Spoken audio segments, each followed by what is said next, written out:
chào chú.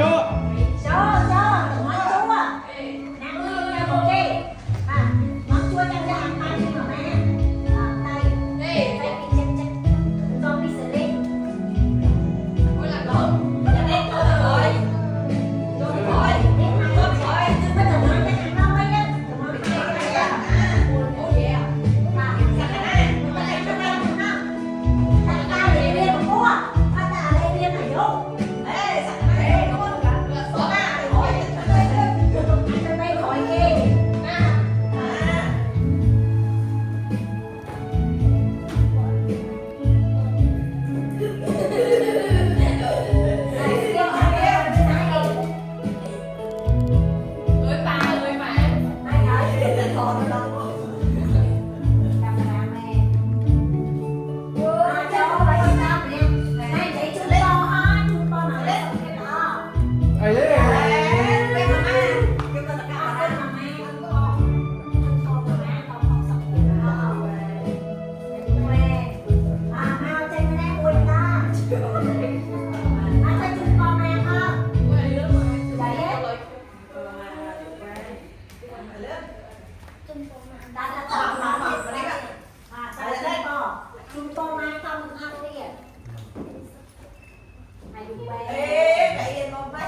Trông ăn pan.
Đây là lực khởi.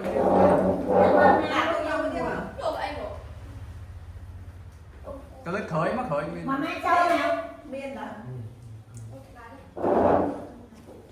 rồi thì này mà ngay cho chơi cho chung mà chơi mình nè cái phúc con này mà cả đá rồi đây đi nhặt đi đi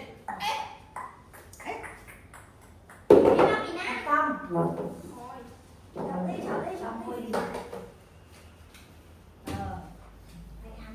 thôi đi mày bằng một á con tay một thằng này này phải cho cả đá mày bằng một cho này mèo chặt đi tự luyện tích con nói bằng khơi nhé nhặt đi mà này mày nhỉ khơi ôi bay mày xem nghiệm đi Thay ca, bye bye. 6, 7. Tao chứ cho nó Đã cho nó là ai này? Tức là ai? Bỏ Thọ, con thọ, ra. thọ. Phải chụp coi rồi chắc đi đó xong thì lo bà mà. Em nói với mẹ. Đây tôi cầm hai kia.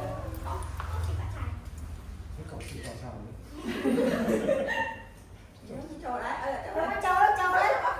À, ô đừng đánh chân chân rồi. Ô đi. Hay ba mấy cho. con ba trái. Nó hút thọ áo Xong này. đây, thọt ai đi em?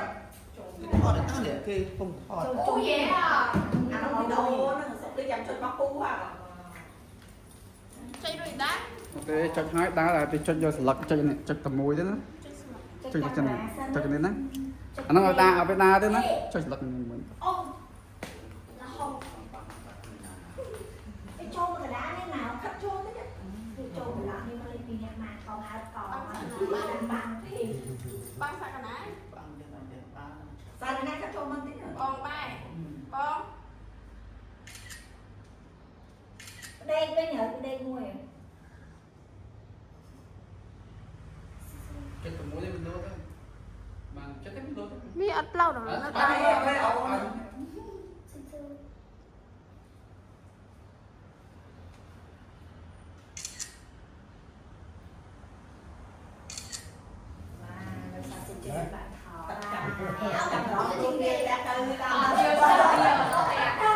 Tiền rồi cài trời tao lươn nãy ta sẽ ngồi đây đây. Ê, dạ kê vô.